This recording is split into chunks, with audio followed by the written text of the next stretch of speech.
We are back. It's the Joe Holka Show presented by FanDuel. It's our Thanksgiving locks of the week. We're going position by position. These are the players that we have to have exposure to on this great Thanksgiving slate, bringing it all together at the end to build a lineup. Here's the thing about quarterback, though, Jake. Maybe there isn't a lock. We were just talking about it, late swap. So how are you approaching the quarterback position on this great Thanksgiving slate? See, I think that this is why I wanted to back way into it, is I don't know if I have a lock, because the obvious is Josh Allen. And even against the Saints defense, that's what you're going for here. The problem is it's going to depend on your roster construction, one, and then two is what kind of field size you're in. And then three, it's, what's kind of what we're looking at tomorrow for the news and stuff like that, because I got to be honest, we're going to touch on this too for the Saints. If we have no Mark Ingram and no Alvin Kamara, which it sounds like Alvin Kamara is definitively out, and then we also still have Trevor Siemian and Taysom Hill's not the starter, I just don't know that the score is going to be aggressive enough, even on the Bills side, to make that Josh Allen 8,800 price tag worth it. And that's really what it comes down to. So, Derek Carr's looked miserable, and I thought about him against the Dallas defense, but now I'm worried that we'll get to that as well. I'm worried that Dallas just tries to grind out the clock. I have to tell you, the most interesting one to me is if Taysom Hill becomes the starter. If they announce that Taysom Hill's new contract means he's starting even against the Bills defense, because at $7K, there's no way I'm really trusting Andy Dalton. So I think it's either pay up or pay down, but I don't even like paying up for Dak Prescott. So really, I think it comes down to it's that late game. It's Josh Allen or Taysom Hill. And the one good thing about that is if you approach it that way, that gives you your latest of late swaps. And you also have such a big difference in $1,800 between the two that it gives you a lot of flexibility to move your lineup around depending on what happened in the first two games. Yeah, the way I'm kind of seeing quarterback as of now is I think you're absolutely right. Josh Allen is going to be the highest owned quarterback in game number 3. So I do like to think about these slates as in order, right? Because you should be thinking through your late swaps. But the problem is there's no clear swap away from Josh Allen at that point if things don't go well for you. Even if you wait until game number 1, Dak passes you by, what do you do with Josh Allen at that point with teams that are behind? You can get pretty weird and leave some salary on the table with your weapons that you're pairing him with. But I think the quarterback situation does really depend on your roster for this week in particular. I think I like Andy Dalton a little bit more than you do, just because Detroit is just that bad. So he would be my, I think, preferred pay down. Yeah. As Admiral Akbar will say, it's a trap. Every single time. You're not wrong. You're not wrong for your thinking. It's just every single time I just feel like we're walking into a trap with him. That could be. But let's transfer over to running back then, because we're going to stay in that game. And David Montgomery is 7,500 on FanDuel in game number 1. He seems like the clear option that most people are going to play from that first game. Would you agree with that? I think so, and I think he should be. This is one of the ones, you can only differentiate so much on a 3-game slate anyway. So I think that if you look at Montgomery, the price, and for the fact of that Khalil Herbert barely even got on the field last week. I mean, we already saw David Montgomery come back before the bye and monopolize that backfield. And then we saw Khalil Herbert not even barely get any touches. Damian Williams wasn't even out there. This is David Montgomery's show. And what we know about Detroit, that's the thing too, is you can just run up the score and then just run out the clock. And if you are worried about them, actually the Bears being worried about Andy Dalton too, you just turn to David Montgomery 25 times. And if you told me even 20, you tell me 20 for a running back in general, even if you're a weak level running back, I'm going to be pretty interested, let alone somebody of Montgomery. I think Montgomery, of all Montgomery's my lock of the locks. Montgomery's going to be in 100% of my lineups. Maybe I'll do one lineup without him just to see where that takes me. But Montgomery's going to probably be on the majority of my teams. Yeah, he's going to be the cover boy of this video, no doubt. And I know you can't see it on your screen, Jake, but I did run the sims behind the scenes. Runthesims.com/Holka, 10% off. Simulate the slate 10,000 times. Very, very useful for these smaller slates. So we see David Montgomery as the number 1 optimal rate player. He's in 60% of the optimal lineups if we were to simulate this slate 10,000 times. That's a huge number. So you can gain a lot of leverage by not playing him if he fails. So I guess the only argument I would say would be more of a game theory perspective, right? Because then if you do fade him and you get a little bit weird in game number 1, you're basically passing half the field and some of your smaller field stuff. But man, it's really hard to get away from him from a projection standpoint for sure. And here's the thing too, is I'm looking right now since week 7, because I know you talk about this a lot with your like Rich and TJ and stuff like that, but I like to look at rush and pass EPA as well. But I always condense it into the last 5 weeks because so much changes. Yep. And even if I don't know. So I don't know where Detroit is on the season. I'm assuming they're still near the bottom. But even in the last 5, they're still 26. The only teams worse than them are the Jets, Vikings, Bengals, Bears. Interesting. DeAndre Swift, if you can pay up for him, he's not one of my. If you could get DeAndre Swift, that might be your pivot there. DeAndre Swift's probably going to be pretty highly owned. The biggest thing is that Khalil Mack's always a factor in that run defense who's not there, and the run defense hasn't been this good, period. So maybe it's in the same game, but it's kind of a double correlation there. There's like you avoid Montgomery, and if he does have a down game and you took Swift and paid more for Swift and Swift comes out like gangbusters, you've basically doubled down on beating everybody, like the majority of the competition. DeAndre Swift, the number 2 optimal rate player. You see that? I just talked myself into DeAndre Swift. Yeah, that's the thing, right? Because it's a slate too at wide receiver where there's really no one to pay up for besides Stephon Diggs, right? So you're going to have salary, and whether you want to, I guess, go after one of these running backs in game number 1 or whether you want to spend up for Darren Waller, I think that these running backs are projecting extremely well. I know that typically I don't like to go overboard in game number 1 and try and progress through the slate in order, but both those guys look like amazing plays. Let's talk about Tony Pollard for a second, though, Jake. 5,900 on FanDuel. I think he's going to be one of those guys that people are trying to save salary with. Do you think that they'll use him a little bit more as a pass catcher in this one with how shorthanded they are? I just think they'll use him a little bit more, period. Ezekiel Elliott said he's playing through the knee. And if you look at it, this is a team I've been attacking the entire year for running backs. Devontae Booker just recently tore through the Raiders. We just saw what happened last week, tearing through the Raiders. You just run on the Raiders. And even pass catching, just running backs against the Raiders. Darrell Williams' huge game wasn't even that much on the running side as it was also the pass catching side when he had 100 receiving yards. Right. Just use your running backs against the Raiders. That's the staple here.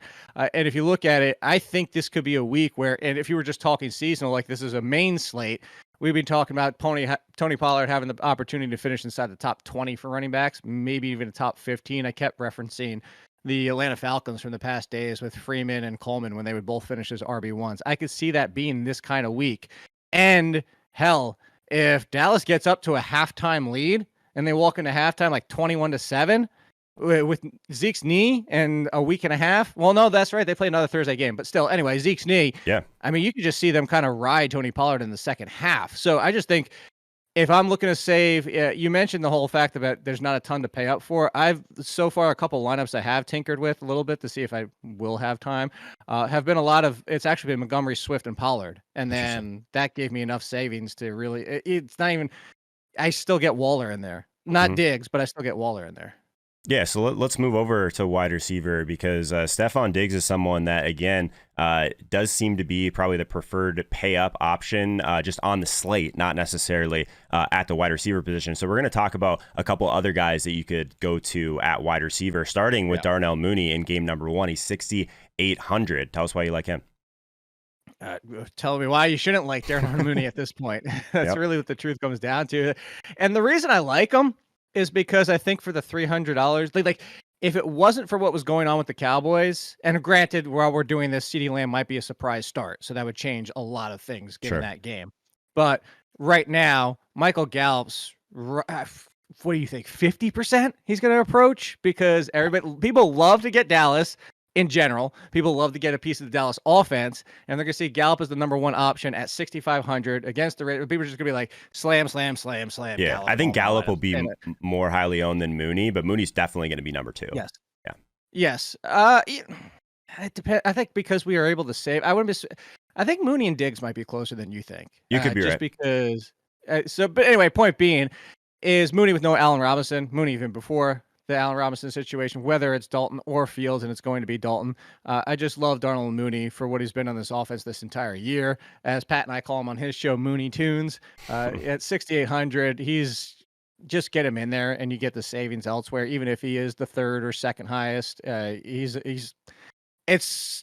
don't want to say stupid not to use him, but it's almost stupid not to use. The only reason, put it this way, like you said with Montgomery, Joe, the only reason you wouldn't use Mooney is that if that's what you're hoping for, you're hoping he goes belly up with Dalton, and then you have that differentiation from everybody else.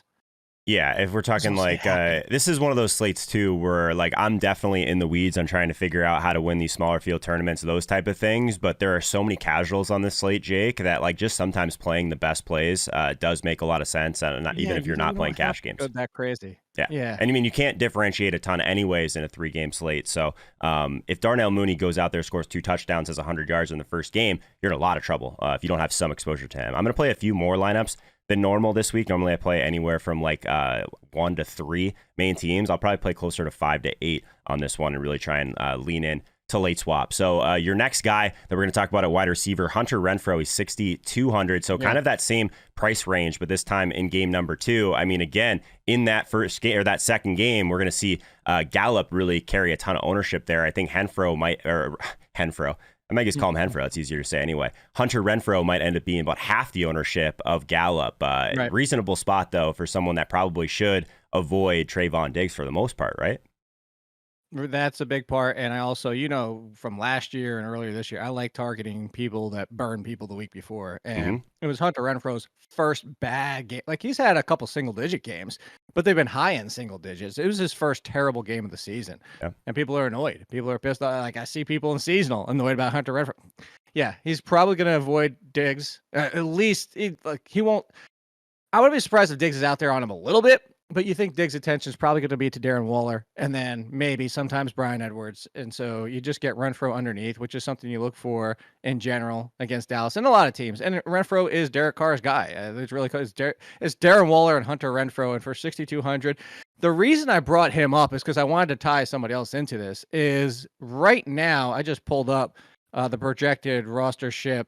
And I was surprised Tre'Quan Smith was that low. And the reason is I actually think Tre'Quan Smith is one of my favorite locks because going against Buffalo, people are going, oh my God, stay away from Buffalo. Yeah. Avoid the wide receivers. And it's like Tre'Quan can come out of this game with 1 catch for 14 yards. There's no question about it. But for what Tre'Quan's done for the past 4 weeks and that he's turned into being the number 1 against Buffalo, if you do think that's going to lean towards shootout a little bit, he's $300 cheaper. I actually thought he would be more rostered than Hunter Renfrow because people are ticked off. But so it really kind of depends. That's going to be something to watch when you have time. Everybody out there that I'm talking to, if you have time tomorrow and can see actually even after the first game where the rostership is trending, then I would just go Smith versus Renfrow, like whoever ends up lower. And if it's close, I'll just lean Renfrow. Yeah, I think Renfrow is one of those guys that's hard for people to click sometimes because he doesn't really like explode with upside off the page at times. So, but he always projects well. Yeah, same with Waddle. They always like project really well. So I like that. I think that Callaway is still going to gain a decent amount of steam in that last game versus Tre'Quan. Callaway is that guy that's getting some of the deeper targets, but both these guys are basically over these last 4 games right there at weighted opportunity rating top, kind of the leader of the board here for the Saints. So yeah, I like all those guys in that third game on the wide receiver side for the Saints because I think they're going to go super low and not a lot of people are going to have the patience to wait for those guys, Jake. So I like them even outside of late swap situations. Let's talk about the tight end position. Your Thanksgiving tight end lock of the week is Dalton Schultz in that game number 2. He's 6K on FanDuel. People forget, honestly, I think people will be a little bit more excited about Dalton Schultz if even like he's had a couple near misses in the end zone recently, right? Like he was kind of that trendy tight end play for a little while. His price went up a little bit, but man, the role has been great. And again, if CD isn't in there, we already know Amari's not going to be in there. Dalton Schultz seems like the clear pivot away from Gallup this week. Even if a CD was out there, I would, exactly. Because what was Dalton Schultz earlier this year? While everybody was excited about and riding Dalton Schultz week in and week out, and for good reason, he was the number 3, and Gallup came back and ruined that for him. But guess what? There's only 2 wide receivers relevant. I know Cedric Wilson's out there. And then if you want to take a dart throw, I know people are going to be out there throwing one on Malik Turner or Noah Brown. Or can they just get a touchdown for my $3,500 price tag? But I'm not doing that. I'm just saying to say is Schultz is the number 3. And Schultz could be the number 2. You could argue that he'll be the number 2 option with, if there is no CeeDee Lamb with Michael Gallup. So to save $1,300 off Darren Waller in that same game. I know it's the second game, so it's not the first right out of the gate.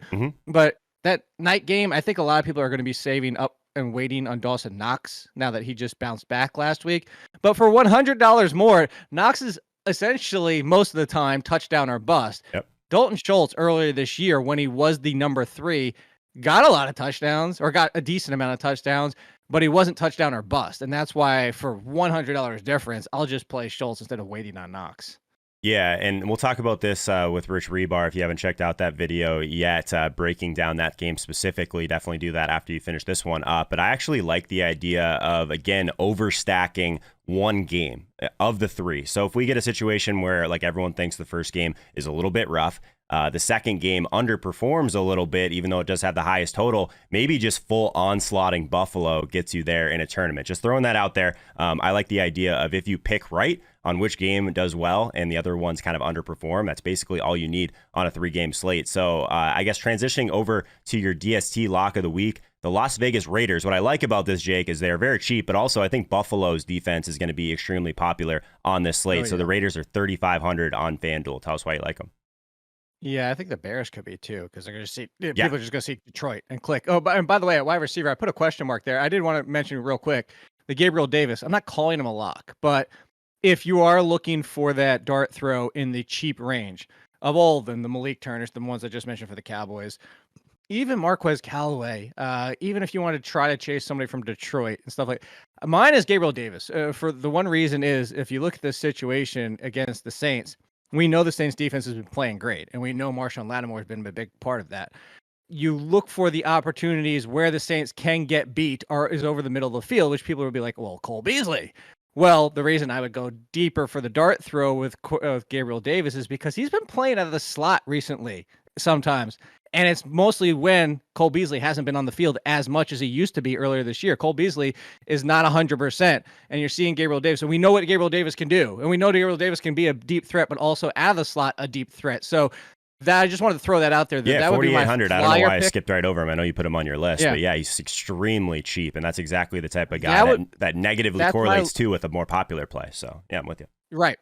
That's my dart throw lock, and I put that in quotes because it's a dart throw and it's not a real lock, but that's your large GPP flyer, like that's where you're going to catch the people on their couch with too many mashed potatoes in their stomach, right? I like it. Yeah. Exactly. There you go. They're paying. Oh yeah, we have a night game. I forgot about that. Exactly. But yeah, to go back to the defenses, I initially was like, ooh, it'd be interesting is maybe play Detroit and hope that you get, because Chicago gives up a lot of pressure. Dalton or Fields, when Fields was back there, they give up sacks. Dalton can throw turnovers. And then I'm like, you know what? If I'm looking at it and I started looking a little bit deeper and I was like looking at pressure rates, well, Las Vegas is a great team at getting pressure, and similar to Chicago, Dallas is middle of the pack and sometimes lower, especially now with the injuries. Although it sounds like Smith should be back, they still do give up some pressure. Dak's not 100% right now. So the real play here, again, the second game is kind of a double pivot here, is that one is you're avoiding the Bears and the Bills is the big plays, and it's defense. You're really just hoping for a turnover, and one of those turnovers to please turn into a touchdown. And that's what I'm looking for. You get Dak to fumble. You get Dak to make one of his bad throws that he's made recently. Again, he doesn't look 100%, and because the pressure is coming from the Raiders, and for 3,500, they're also the cheapest defense. So if I'm not paying up for the Bills, which do seem like a smart play, I'm going to drop right down to the Raiders at 3,500.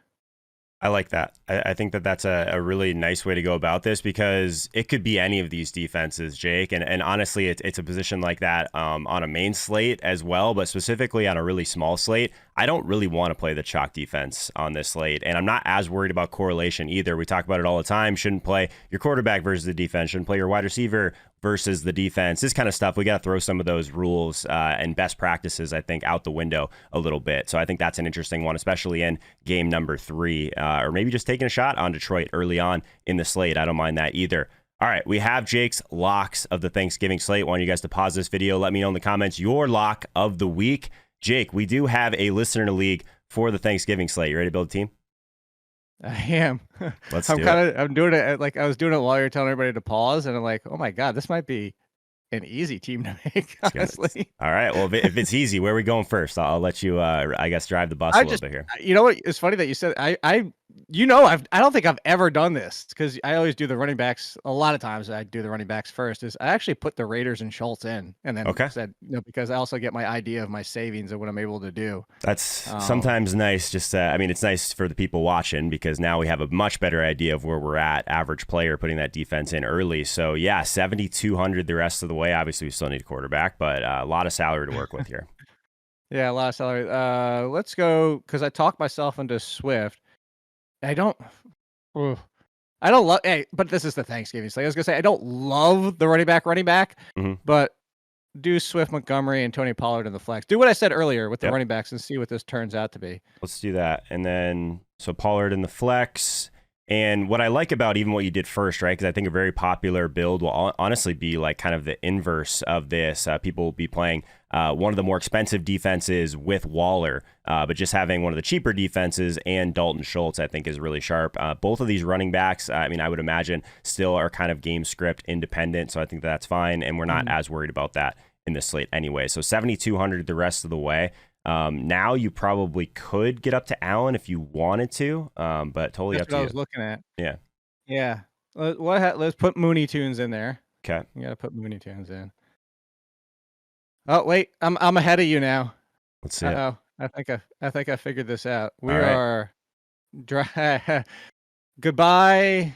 Or wait, I don't even think I put him in there yet for your line. Oh no. That's So take out Montgomery. You're going to see where we're going here for a second now. Take out the Montgomery fade. Let's go. You're a GPP bro now, man. This is great. I am. I'm going to go Josh Jacobs. Ooh, okay. I haven't heard one person talk about Josh Jacobs this entire week. So why do you like that? I don't love Josh Jacobs. I mean, look at the last two games. It's not even double-digit points. But also look at the last two games. 5 receptions. They're getting them involved again. This is what we always wanted for years. This is what we remember week 1 of last year. It's like, oh my God, it's happening. And then that was it for the rest of the season.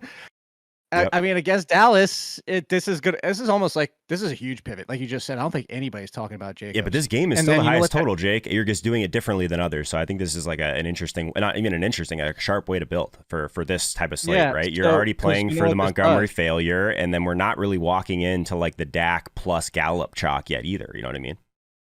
Right. So if now Josh Allen, Stephon Diggs. Are we able to play Diggs with this? Let's see. Yes. 6K. 6K left over after that. Put Traquan in on the other side of that game. Swap out Schultz for Knox for the stack. All right. Happy Thanksgiving, everyone. Short on time this week, so I want everyone to know that there are a bunch more videos for the 3-game slate on this playlist right here, and we'll see you guys on Sunday.